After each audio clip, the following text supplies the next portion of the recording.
ರಾಜ್ಯದಲ್ಲಿ ದಿನೇ ದಿನೇ ಕೋವಿಡ್ ಪ್ರಕರಣಗಳ ಸಂಖ್ಯೆ ಉಲ್ಬಣ ಆಗ್ತಾ ಇದೆ. ಇದೀಗ ರಾಜ್ಯದಲ್ಲಿ 37 ಹೊಸ ಕೋವಿಡ್ ಪ್ರಕರಣ ಪತ್ತೆಯಾಗಿದ್ದು, ಅದರಲ್ಲೂ ಸಿಲಿಕಾನ್ ಸಿಟಿ ಬೆಂಗಳೂರಿನಲ್ಲಿ ಒಂದೇ ದಿನ 35 ಪ್ರಕರಣ ಪತ್ತೆಯಾಗಿದೆ.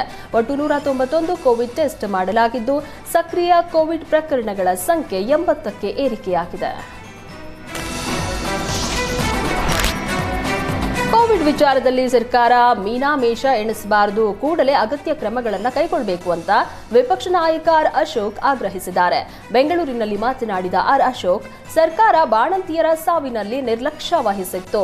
ಬಾಣಂತಿಯರ ಸಾವಿಗೆ ಔಷಧ ಕಾರಣ ಅಂತ ಒಬ್ರು, ಇಲ್ಲ ಅಂತ ಮತ್ತೊಬ್ರು ಕಾಲಹರಣ ಮಾಡಿದ್ರು.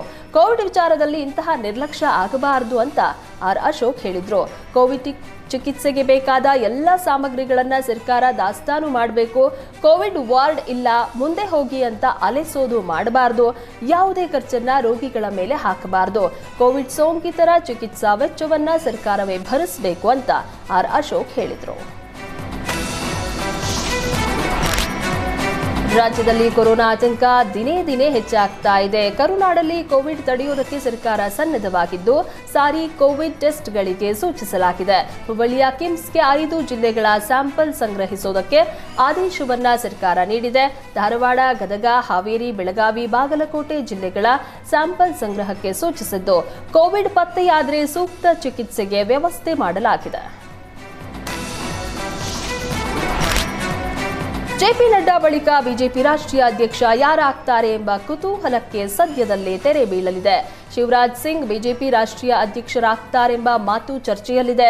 ಶಿವರಾಜ್ ಸಿಂಗ್ ಆಯ್ಕೆಗೆ ಆರ್ಎಸ್ಎಸ್ ಒಲವನ್ನ ತೋರಿದ್ರೆ, ಭೂಪೇಂದ್ರ ಯಾದವ್ ಆಯ್ಕೆಗೆ ಮೋದಿ ಶಾ ಒಲವನ್ನ ತೋರಿದ್ದಾರೆ.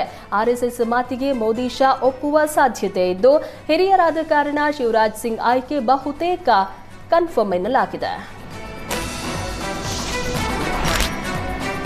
ಮೋದಿ ಸರ್ಕಾರದ ವಿರುದ್ಧ ಮಲ್ಲಿಕಾರ್ಜುನ ಖರ್ಗೆ ವಾಗ್ದಾಳಿ ನಡೆಸಿದ್ರು.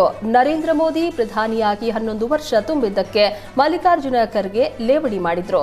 ದೇಶದಲ್ಲಿ ಅಘೋಷಿತ ತುರ್ತು ಪರಿಸ್ಥಿತಿಗೆ 11 ವರ್ಷ ಆಗಿದೆ. ಮೋದಿ ನೀಡಿದ್ದ ಭರವಸೆ ಈಡೇರಿಸಿಲ್ಲ.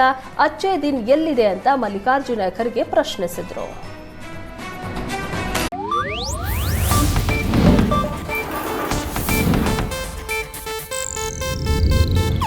ಇದು ಏಷ್ಯಾನೆಟ್ ನ್ಯೂಸ್ ನೆಟ್ವರ್ಕ್ ಪ್ರಸ್ತುತಿ.